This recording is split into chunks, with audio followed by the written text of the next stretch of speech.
ఇప్పుడు సొసైటీ ఎలా ఉందో నేను చెప్తాను. సొసైటీలో ఇప్పుడు ఒక పర్సన్ ఉన్నారు. అంటే వీళ్ళకంటూ ఒక బిజినెస్ ఉంది అన్నమాట. అంటే వీళ్ళు సో కాల్డ్ ఆ ఊర్లో ఎవరు కూడా డాక్టర్స్ లేరు.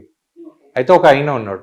ఆయన ఏంటంటే ఆయన అందరికీ కాళ్ళకి ఇప్పుడు చేతులు కాళ్ళు ఫ్రాక్చర్ అయింది అనుకోండి, పట్టీలేస్తారు కదా. అంటే ఆ ఏరియాలో ఎవ్వరు కూడా డాక్టర్స్ లేరు కాబట్టి అందరు వీళ్ళ దగ్గరికి పోదు. అయితే ఈయన ఇప్పుడు బిజినెస్ పెంచుకోవాలనుకుంటున్నాను. బిజినెస్ పెంచుకోవాలనుకున్నప్పుడు ప్రతిసారి ఇప్పుడు పొద్దున్న లేచి మొక్కి ఎవరు దేవునికి మొక్కి అందరు కాళ్ళు ఇరగాలి అని ఒక కోరిక అయితే కోరారు కదా.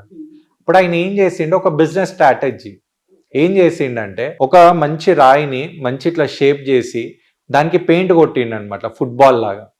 ఫుట్బాల్ లాగా పెట్టి ఒక బాల్ని తీసుకుపోయి పార్క్ దగ్గర పెట్టడం, ఒకటి రోడ్డు మీద పెట్టడం, ఒకటి ఇట్లా వాకింగ్ ప్లేస్లో పెట్టడం, ఇట్లా మల్టిపుల్ ఒక 10 to 15 ప్లేసెస్లో పెట్టేటప్పటికి చాలా మంది అది ఫుట్బాల్ అనుకొని తంతారు అనమాట. తన్నప్పుడు వాళ్ళ కాలు ఫ్రాక్చర్ అవుతుంది.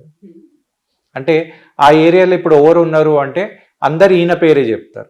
ఈయన పేరు చెప్పి ఇక్కడ రాగానే ఈయన ఎంత మంచిగా వాళ్ళకి ట్రీట్మెంట్ ఇస్తాడంటే ట్రీట్మెంట్ ఇచ్చి ఇంకా వాళ్ళకు ఒక 2000, 3000 డిస్కౌంట్ ఇస్తాడు అనమాట. అయితే ఇప్పుడు చాలా మంది ఏమంటారంటే ఈయన చాలా జెన్యున్ ఈయన ఇంకా మనం పోతే కూడా డిస్కౌంట్ ఇస్తాడు అని చెప్పి చాలా మంది ఇంకా మౌత్ టాక్ తో రిఫరెన్స్ ఇస్తారు.